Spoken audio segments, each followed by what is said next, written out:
करते हैं शुरू। ठीक है, क्वेश्चन करेंगे आज हम। हमने डेप्रिसिएशन का नेट मेथड डिस्कस करा था। नेट मेथड हमने डिस्कस कर लिया था और 3-4 अकाउंट भी बना लिए थे, क्वेश्चन कर लिए थे छोटे छोटे हमने कि कैसे वो सॉल्व होगा बड़े क्वेश्चन में। ये देख लिया था हमने नेट मेथड में। आज हम क्वेश्चन करेंगे, फिर उसके बाद हम ग्रॉस मेथड डिस्कस करेंगे। एक काम करो ना, ग्रॉस मेथड के लिए एक पेज छोड़ ही दो, फिर मैं वही करा दूंगा, एक जगह पे हो जाएगा आपका पूरा एडजस्टमेंट। पेज एक साइड छोड़ दो बस पेज की, अगर छोड़ना चाहो, वरना मर्जी है आपकी। ठीक है, क्वेश्चन जो स्कैनर भेजा था ना मैंने, अगर किसी के पास दूसरा डिवाइस है तो वो खोल सकता है दूसरे डिवाइस में, वरना मैं यहाँ बुक में दिखाऊंगा क्वेश्चन। फिर क्वेश्चन करेंगे आज। क्वेश्चन पढ़ लेते हैं पहले।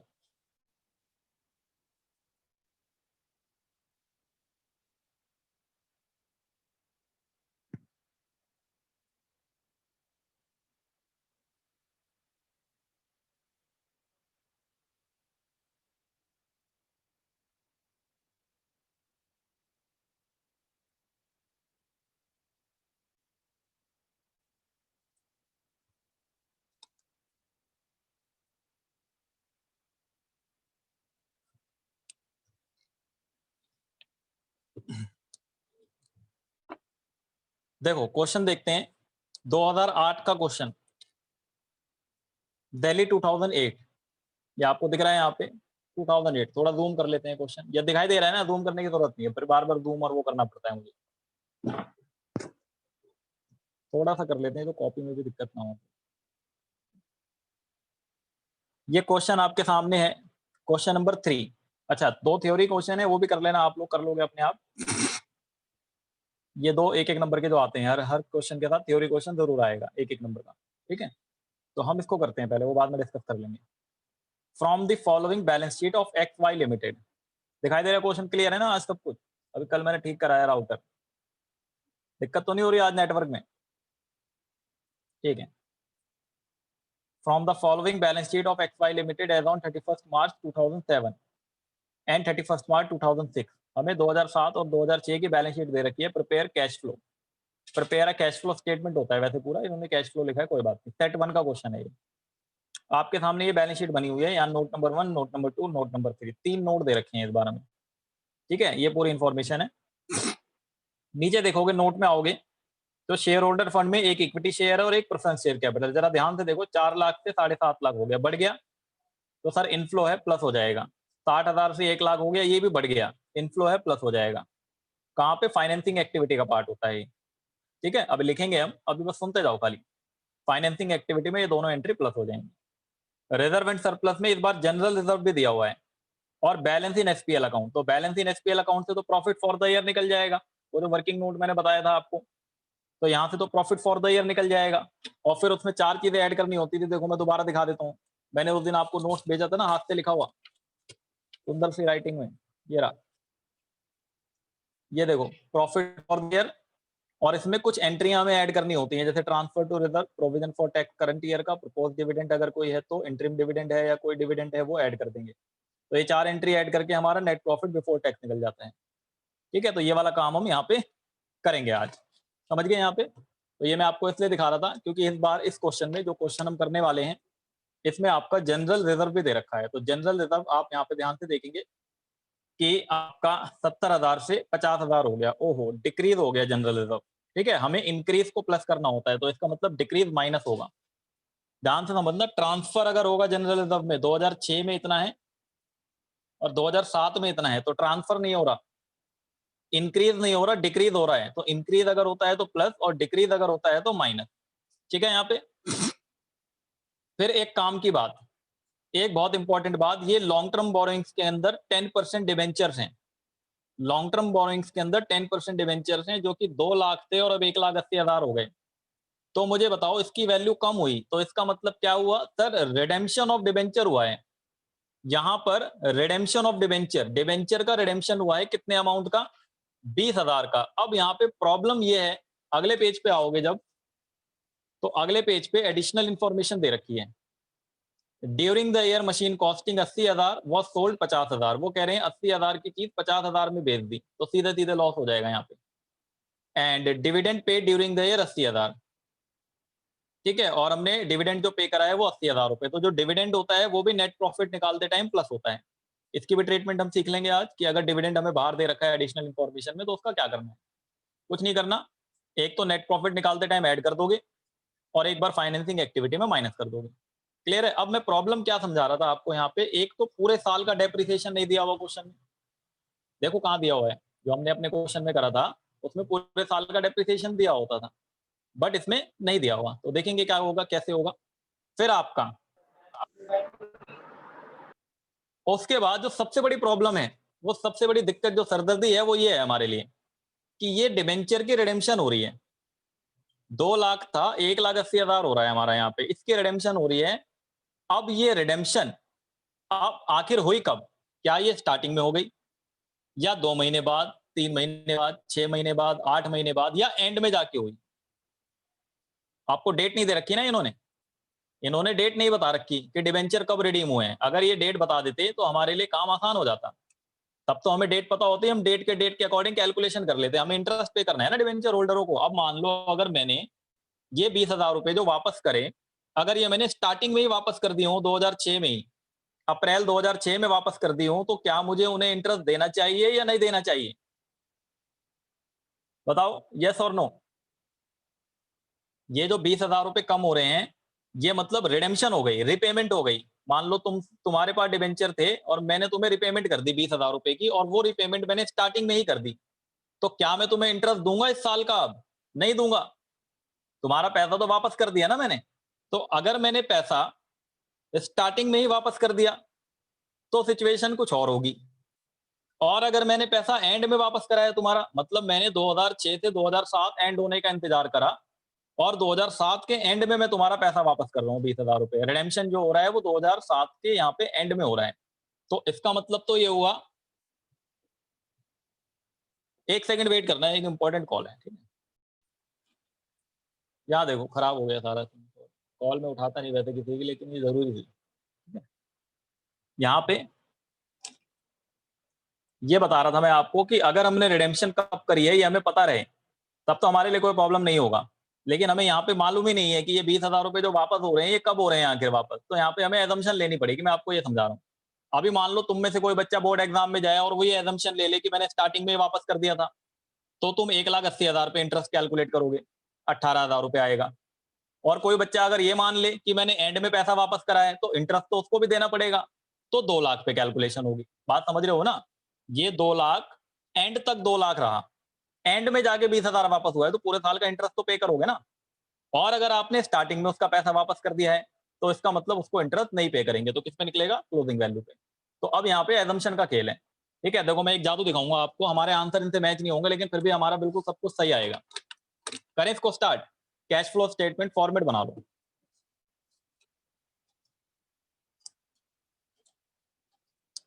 फॉर्मेट बना लो पहले। कौन सा क्वेश्चन है? 2008 का सेट 1, 2008 सेट 1, पहले सेट का क्वेश्चन है cash flow statement. Cash flow statement, अलग अलग एक्टिविटी बनाऊं अब बताओ, या मैं तीनों एक साथ बनाऊं जैसे उस दिन बता रहा था कि तीनों एक्टिविटी एक साथ सॉल्व कर लें हम? बताओ। तीनों के लिए ना अंदाजा लगाना पड़ेगा हमें कितनी जगह छोड़नी चाहिए, तीनों के लिए अलग हमें अलग अंदाजा लगाना पड़ेगा। अगर अंदाजा गलत भी हो जाता है कई बार, फिर दिक्कत हो जाती है, बहुत हौच पौच हो जाती है, खराबी हो जाती है। वैसे तीनों वाला सही तरीका होता है, उससे हमें ना जल्दी हो जाता है क्वेश्चन। देखो मैं अलग अलग करा देता हूँ अब स्टार्टिंग में एक दो क्लास में, फिर मैं वो भी बता दूंगा।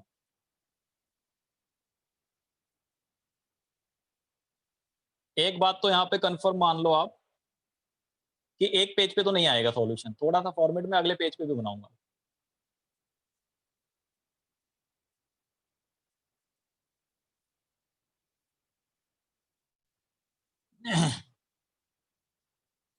ये आपका रुपीस का कॉलम है, ये भी रुपीस का कॉलम है, 2 कॉलम बनाते हैं। फिर आपका ये पर्टिकुलर,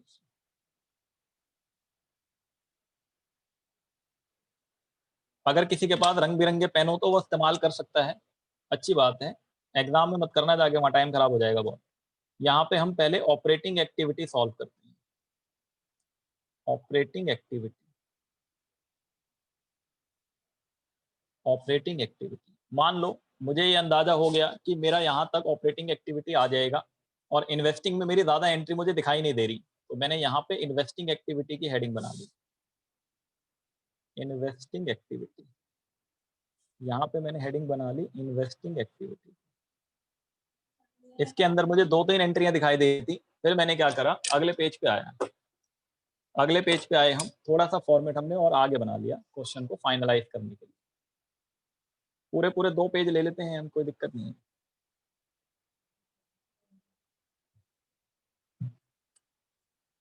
मान लो यहाँ तक आपका आ जाएगा क्वेश्चन, तो यहाँ पे हमने अगले पेज के बिल्कुल फ्रेश टॉप पे हमने यहाँ पे फाइनेंसिंग एक्टिविटी की हेडिंग लिखी, C part financing activity. Financing activity, अगर कोई बच्चा लिखना ना चाहता हो, जो ये सोच रहा हो कि मैं समझ लूं पहले, तो मैं फोटो भेज दूंगा बाद में, कोई दिक्कत नहीं है। कॉपी पेस्ट मत करो मेरे साथ साथ, वो ज्यादा सही रहेगा आपके लिए, है ना। और कोई किसी को लगता है वो लिख लिख के समझ सकता है तो लिख लो, कोई प्रॉब्लम नहीं। फाइनेंसिंग एक्टिविटी हो गई। अब सबसे पहले हम वर्किंग नोट बना लेते हैं। वर्किंग नोट बनाते हैं। वर्किंग नोट में पहले हम नेट बिफोर टैक्स निकालते हैं आपका। तो यहाँ पे लिखेंगे profit, profit for the year, profit for the year, closing SPL minus opening SPL. अब देखो क्वेश्चन में साथ साथ दिखाते जा रहा हूँ। ये रहा एसपीएल का बैलेंस, क्लोजिंग है 1,20,000 और ओपनिंग है 1,70,000। ध्यान से देखना, ये 2007 है, ये 2006। तो क्लोजिंग एसपीएल 1,20,000, ओपनिंग 1,70,000। तो 1,20,000 माइनस 1,70,000 कितना होगा ये बताओ? 50,000 नेगेटिव में ब्रैकेट लगा देना, ठीक है। Profit for the year minus 50,000। फिर हमें इसमें कुछ एंट्रियां ऐड करनी होती हैं, अगर हैं तो, नहीं है तो फिर यही हो जाता है नेट प्रॉफिट बिफोर टैक्स। तो यहाँ पर वो एंट्री है। एक तो जनरल रिजर्व, यहाँ देखो 70 से 50 हुआ, अगर जनरल रिजर्व इंक्रीज हो रहा हो तो प्लस कर लेना, और अगर डिक्रीज हो रहा हो तो माइनस कर लेना। यहाँ लिख लेना ट्रांसफर फ्रॉम रिजर्व, अगर डिक्रीज हो रहा है, ये मैंने ऐड का साइन गलत बना दिया, एक मिनट, लेस होगा ये लेस होगा, ठीक है, less transfer from reserve, transfer from reserve. Reserve में ट्रांसफर आपका हो गया, रिजर्व में से 50,000 रुपए निकल, सॉरी 20,000 रुपए निकल गए इसमें से, 20,000 रुपए इसमें से बाहर निकल गए, ये 20,000, ठीक है। या आप ये भी लिख सकते हो डिक्रीज इन जनरल रिजर्व। इसके बाद आप इसमें ऐड कर लेना, इसके बाद इसमें ऐड कर लेना एक एंट्री और है क्वेश्चन में, ये देखो, ये रही dividend paid during the year 80,000 रुपए। ये डिविडेंड आपका यहाँ पे प्लस होता है, डिविडेंड पेड, डिविडेंड पेड ये आपका 80,000 रुपए प्लस हो जाएगा, ठीक है। तो 50 और 20 कितना हुआ ये? 70,000 माइनस में और 80,000 प्लस में, तो 10,000 प्लस में आ गया। ये हो गया net profit before tax, net profit before tax, ये आपका नेट प्रॉफिट बिफोर टैक्स आ गया। अब देखो साथ साथ कर देते हैं तो हमें आसानी रहेगी। जो डिविडेंड पेड आपने यहाँ ऐड करा है ना, ये फाइनेंसिंग में माइनस भी होता है, तो मैं यहाँ लिख दूं, कभी भूल जाऊं बाद में फिर मैं, वैसे मैं तो नहीं सर भूलूंगा लेकिन 80,000 आपके वाला चांसेस हैं। हाँ 80,000, ये डिविडेंड पेड, ये 80,000 यहाँ माइनस हो जाए, ये फाइनेंसिंग एक्टिविटी में माइनस, तो ये सर ब्रैकेट लगा कैसे है, दें। हाँ समझ नहीं आया। क्या 80,000 ये दिया हुआ है ना, ये रहा dividend paid, dividend paid during the year, okay ठीक है। एडिशनल इन्फॉर्मेशन में दे रखा है। अब हम एक अकाउंट बना लेते हैं वर्किंग नोट में। ये हमारा निकल गया नेट प्रॉफिट बिफोर टैक्स। हम इससे अपना क्वेश्चन स्टार्ट कर लेंगे अभी जब शुरू करेंगे। हमारे मशीन की एडजस्टमेंट दे रखी है, मशीन की एडजस्टमेंट दे रखी है जो कि फिक्स्ड एसेट्स अकाउंट के अंदर है। तो वर्किंग नोट में हम अपना फिक्स्ड एसेट्स अकाउंट बना लेते हैं, फिक्स्ड एसेट अकाउंट। ये पिछली क्लास में हमने बहुत डिटेल में डिस्कस करा था कैसे बनते थे अकाउंट। ये तो बहुत आसान एडजस्टमेंट है इसके अंदर, जो इस क्वेश्चन में ये तो बहुत ही ईजी है। फिक्स्ड एसेट्स अकाउंट, ये आपका पर्टिकुलर, फिर ये अमाउंट, फिर पर्टिकुलर, फिर अमाउंट। ये वर्किंग नोट का पार्ट है तो पर्टिकुलर वर्टिकुलर नहीं लिखेंगे यहाँ पे हम। To balance brought down, opening balance देखो क्वेश्चन में दिखाता जाता हूँ मैं साथ साथ, आपको आइडिया होता जाए। ये फिक्स्ड एसेट्स है, ओपनिंग बैलेंस है 5 लाख, क्लोजिंग बैलेंस है 7 लाख। ठीक है, तो इनके बैलेंस ट्रांसफर कर देते हैं। ओपनिंग बैलेंस है 5 लाख और क्लोजिंग बैलेंस है 7 lakh. By balance carry down 7 lakh. फिर आपके पास ये एडिशनल इंफॉर्मेशन दे रखी थी, 80,000 की कॉस्टिंग और 50,000 में बेच। अच्छा, आपको डेप्रिसिएशन नहीं दिया हुआ है यहाँ पे, तो ध्यान देना आप कि 80,000 का 50,000 में बेचा है, तो आप जितने में बेचा है पहले तो उसको यहाँ लिख दो, बाई बैंक।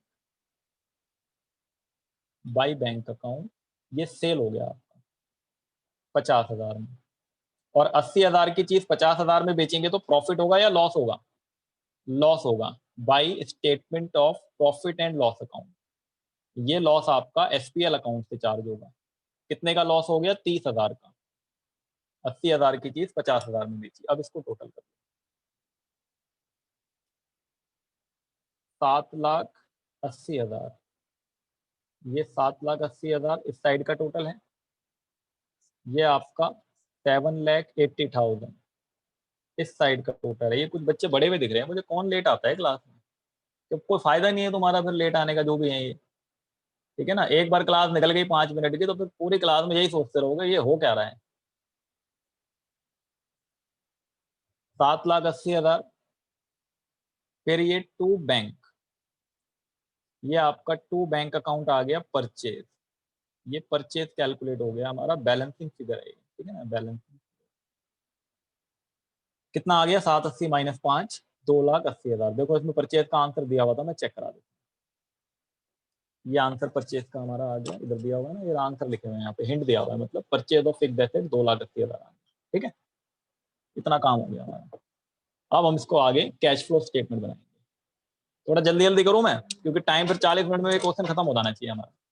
देखो अब कैश फ्लो स्टेटमेंट बनाते हैं। तो यहाँ पे सबसे पहले लिखोगे net profit before tax. Net profit before tax जो कि 10,000 आया है वर्किंग नोट से, वर्किंग नोट से।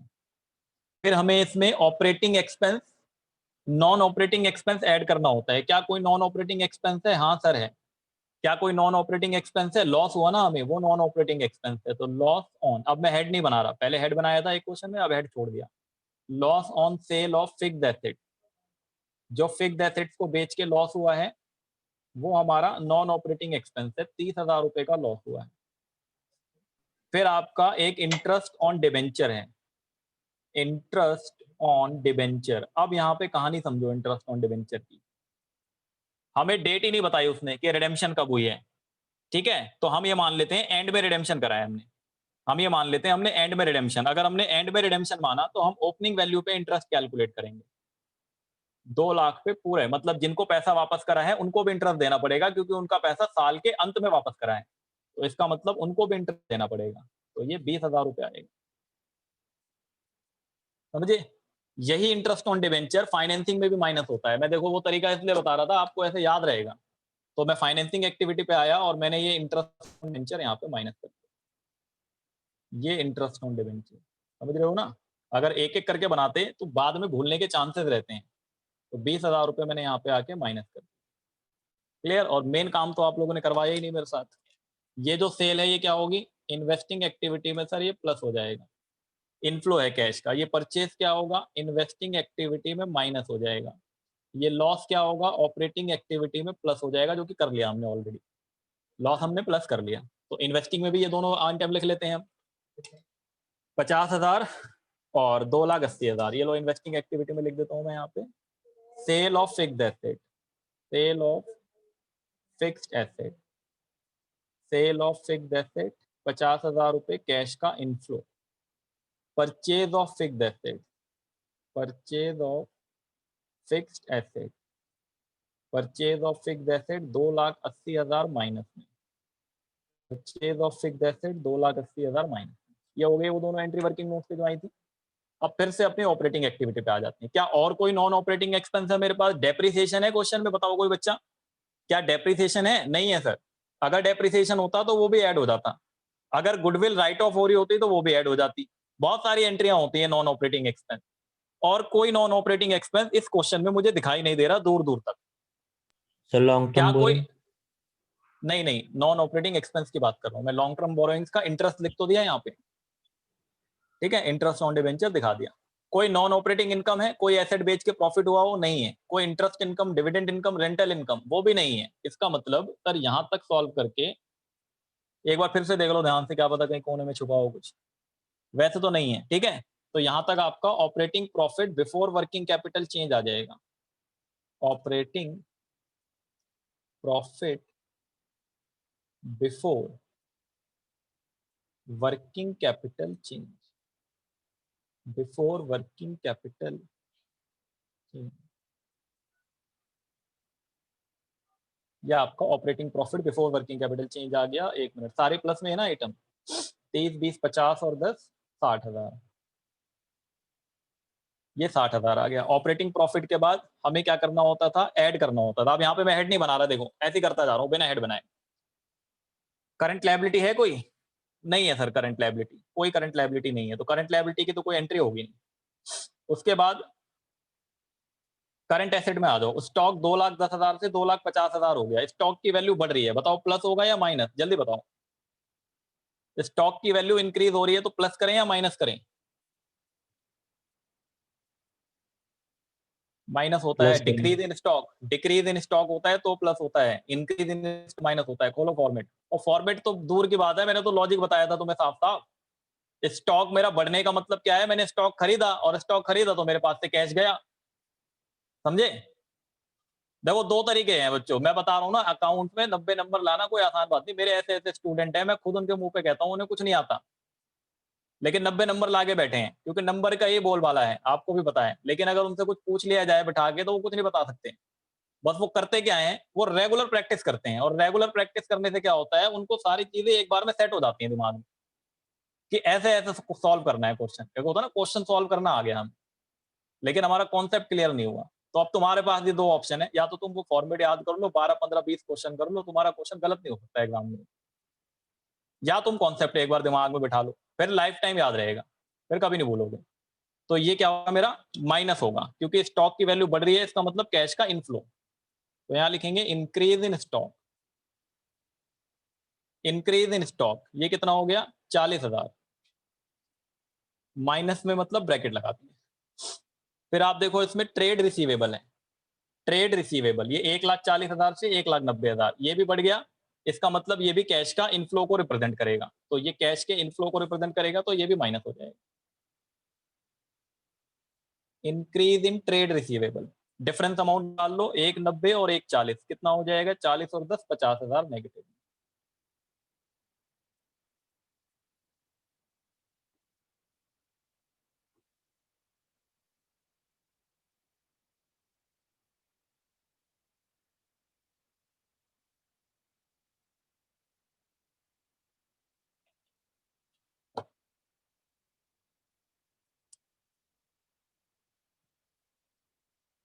क्या चीज, क्या कह रहे हो,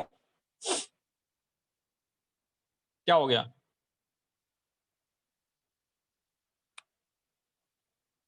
क्या पूछ रहा था वो? इस क्वेश्चन में मुझे कुछ गड़बड़ी लग रही है, कुछ ना कुछ।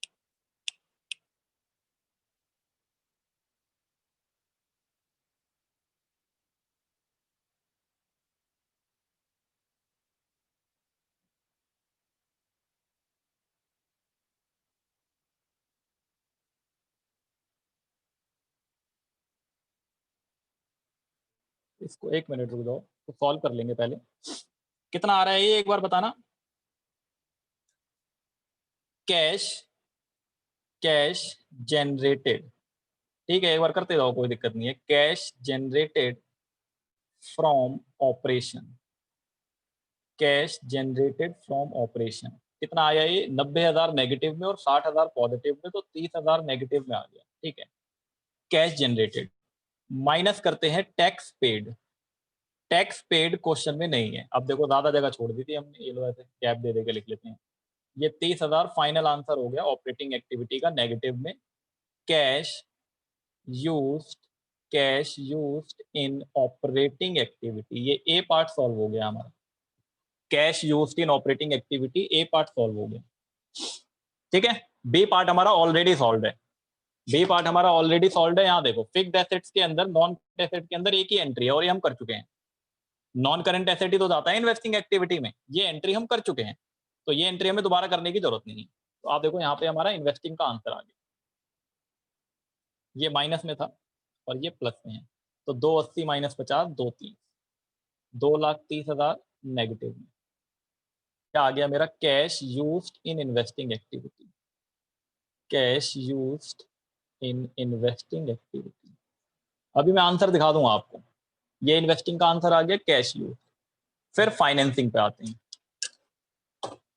फाइनेंसिंग में दो एंट्री हमने लिखी हुई है पहले से, दो एंट्री हमें और लिखनी है। यहाँ देखो नीचे, इक्विटी शेयर कैपिटल 4 लाख से 7.5 लाख बढ़ गया तो कैश का इनफ्लो, प्रेफरेंस शेयर कैपिटल भी बढ़ गया तो कैश का इनफ्लो। तो यहाँ लिखोगे, यहाँ लिखोगे proceed, proceed from issue of ESC, equity share capital. कितना, 4 से 7.5 लाख हो रहा है तो 4 3 7, 3.5 लाख, 3.5 लाख पॉजिटिव, ठीक है ये। फिर आपका, फिर उसके बाद क्या है, प्रोसीड फ्रॉम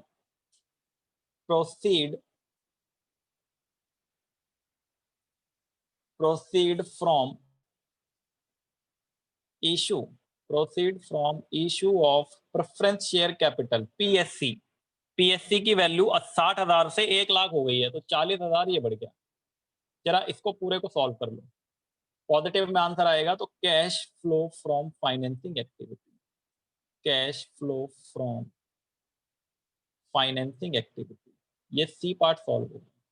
एक बार आंसर निकाल दें इसका, 3.5 लाख प्लस 40,000 माइनस 20,000 माइनस 80,000, 2,90,000। कुछ गड़बड़ी हो गई है, 1 मिनट रुकना।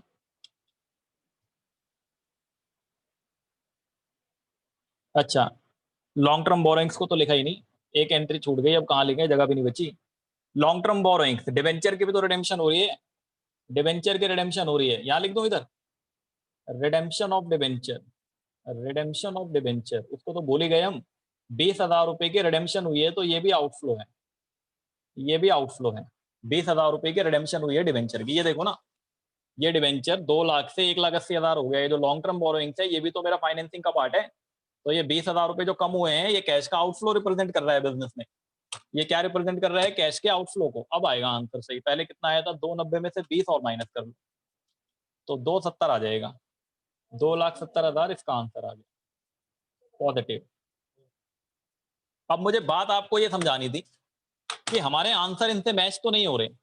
यहाँ देखो, इनका आया है कैश यूज्ड इन 32,000 और हमारा आया है 30,000। इनका इन्वेस्टिंग 230 आया है, हमारा भी इन्वेस्टिंग 230 आया है। इनका फाइनेंसिंग 272 आया है और हमारा फाइनेंसिंग 270 आया है। सर इतनी गड़बड़ी कैसे हो सकती है? देखो गड़बड़ी इसलिए हुई है, पहले आंसर पूरा करते हैं फाइनल। यहां तक तीनों को ऐड करके क्या लिखते थे, इसको लिखते थे नेट इंक्रीज या डिक्रीज। पहले चेक कर लेते हैं इंक्रीज है या डिक्रीज है। 2,70,000 पॉजिटिव में, फिर 230 माइनस और 30 माइनस, तो माइनस 2,30,000 और माइनस 30,000 ऑपरेटिंग का, तो 10,000 पॉजिटिव में आ रहा है, 10,000 पॉजिटिव में आ रहा है। ये देखो ये हो गया net increase in cash, cash and cash equivalent. ये बिल्कुल सही आ गया होगा मेरा, net increase in cash and cash equivalent, net increase in cash and cash equivalent. ये देखो ये वाला सही आया होगा बिल्कुल। ये दे रखा है 10,000, आ गया ना। क्यों है ऐसा अभी मैं समझा दूंगा बाद में, पहले आप ऐड कर लो इसमें, add opening cash and cash equivalent, opening cash and cash equivalent. जैसे ही आप इसमें opening cash and cash equivalent add करोगे तो ये लो क्वेश्चन में opening cash and cash equivalent कितना है, 50,000। जैसे ही ये 50,000 ऐड करोगे आंसर से मैच हो जाएगा क्लोजिंग वाले। देखो 50,000 इसमें ऐड करोगे तो 50,000 प्लस 10,000 ये हो जाएगा 60,000। ये क्या हुआ हमारा, closing cash and cash equivalent. ये क्या हो गया, closing cash and cash equivalent.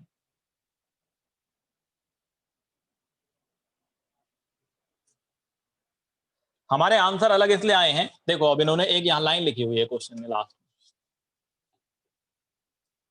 It is assumed that debentures are redeemed at the beginning of the year. दिख रही है ये लाइन? इन्होंने जो ये सॉल्यूशन दिया हुआ है, ये जो हिंट दिया हुआ है, ये इस बेस्ड पर कैलकुलेशन करी है कि डिबेंचर की रिडेम्पशन बिगिनिंग में हुई है। अब देखो यहाँ पे बिगिनिंग में हुई है, मतलब मेरे पास डिबेंचर इधर एंड में 1,80,000 है और इधर 2 लाख है, 20,000 रुपए के डिबेंचर कम हो रहे हैं। अगर ये रिडेम्पशन मैं स्टार्टिंग में कर दूं तो जिनको पैसा मैंने दे दिया मैं उनको इंटरेस्ट क्यों पे करूंगा? पागल थोड़ी हो तुम, ठीक है ना? जिनको पैसा तुमने साल के स्टार्टिंग में दे दिया, पूरा 1 साल के बाद कैश फ्लो बनेगा तो इनको इंटरेस्ट क्यों पे करोगे? तो इंटरेस्ट की कैलकुलेशन 1,80,000 पे होगी, तो अमाउंट बनेगा इंटरेस्ट ऑन डिबेंचर का 18,000। तो 2,000 का फर्क आ जाएगा, ऑपरेटिंग में 2,000 का और फाइनेंसिंग में 2,000 का। हमने क्या एजम्पशन ली है? हमने एजम्पशन ली है कि हमने जो रिडेम्पशन करी है वो साल के एंड में करी है। तो अगर हम रिडेम्पशन एंड में करेंगे, इसका मतलब हमें वो जो 20,000 रुपए वापस करे हैं उनको भी इंटरेस्ट देना पड़ेगा।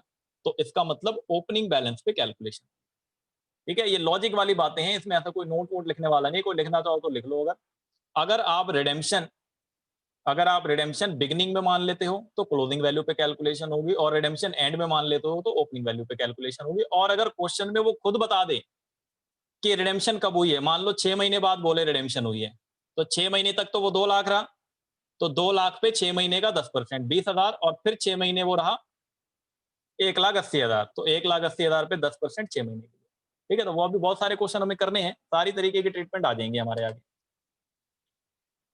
ये अगर हो गया हो सबका, नहीं तो मैं इसको भेज दूंगा। मुझे एक क्वेश्चन ये सेट 2 करके दिखाना है आप लोगों को। सेट 2 देखो इन्होंने क्या एजम्पशन ले रखी है इसमें। सेट 2 में इन्होंने एजम्पशन ले रखी है एंड में, एंड मान के करा हुआ है। आधे बच्चे एंड मान के कर लो, आधे बच्चे बिगिनिंग मान के कर लो, या जैसे ठीक लगे। हाँ, तो जब एंड मान के करोगे तो यही आंसर आ जाएंगे जो इनके आ रहे हैं। और अगर तुम बिगिनिंग मान के करोगे, जो रिडेम्पशन हो रही है 1 लाख से 90,000 हो गया, अगर तुम बिगिनिंग में मान लोगे कि हमने बिगिनिंग में रिडेम्पशन कर दी, तो अगर हमने बिगिनिंग में रिडेम्पशन कर दी है तो इसका मतलब 90,000 पे इंटरेस्ट निकालोगे।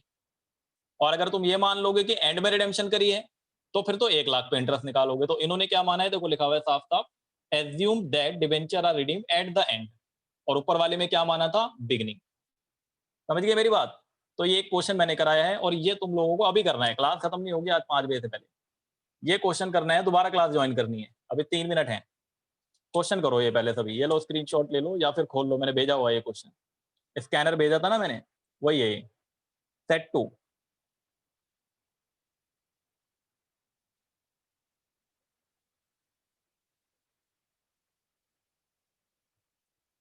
या मैं कराऊं एक और क्वेश्चन, अभी दूसरी क्लास ज्वाइन होगी तो उसमें देखेंगे। ठीक है, पहले इसको करो।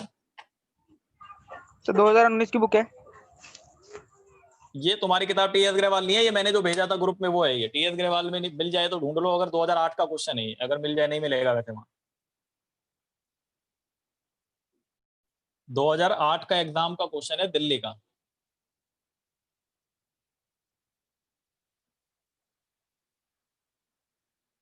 दो 2008 का एग्जाम का क्वेश्चन है दिल्ली का।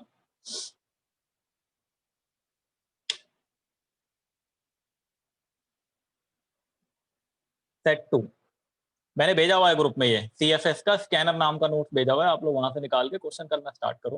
क्लास बंद हो जाए तो फिर से ज्वाइन कर लेना। एक काम करता हूँ मैं, बंद ही कर देता हूँ या तो